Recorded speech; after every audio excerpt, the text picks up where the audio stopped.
Kem Sharif, you are originally from Yemen. Now there is a protest against arms dealers in front of the Science Museum in South Kensington. What's happening now in Yemen, in your country, original country? Yes, what's happening is basically the Saudi regime, along with many other Gulf states, altogether about 14 countries, got together and decided to bombard the Yemen, alleging that they want to restore the former president, Mr. Abdurrabbu Hadi Mansour, to the governance.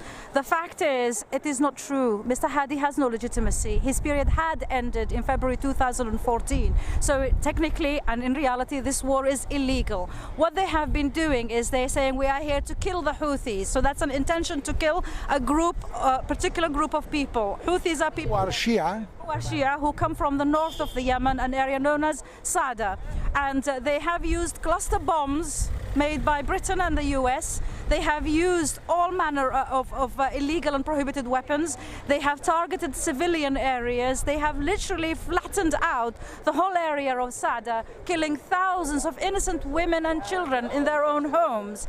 They've destroyed all heritage sites in the area. They have continued to bombard the city of capital city of Sana'a. Altogether, we have over 2 million people displaced as a result of this illegal war. We have over 10,000 people killed. We have over 40,000 people injured. What about the cultural heritage?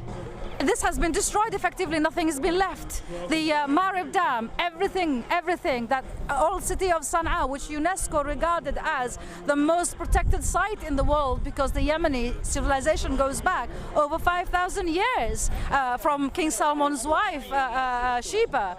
And that culture, that history, that heritage of the country has been destroyed by aerial bombardment. And a year and a half later, they haven't made any advance whatsoever on the ground level.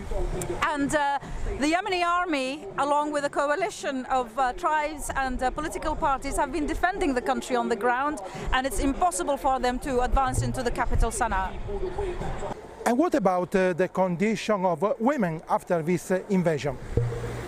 Sadly, a lot of the victims are in fact women and children, because the bombardment happens at night time when people are asleep, and people wake up next day, they're all dead.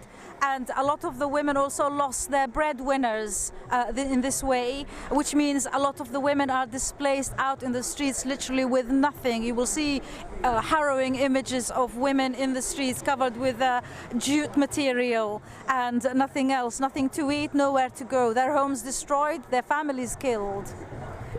We know that in Saudi Arabia the condition of women also in peacetime is very dire. What's the situation now in Yemen? Did they try to import their rules also in Yemen or not? Well, unfortunately, from the beginning of the war, and we have evidence to prove this from WikiLeaks, that the Saudi regime have been saying to the people that they have purchased with money in the southern part of the Yemen to allow Al-Qaeda and Daesh to take over certain parts of the south. And the place is now dominated by these extremist fundamentalists. Therefore, life is much harder for women in the south in particular.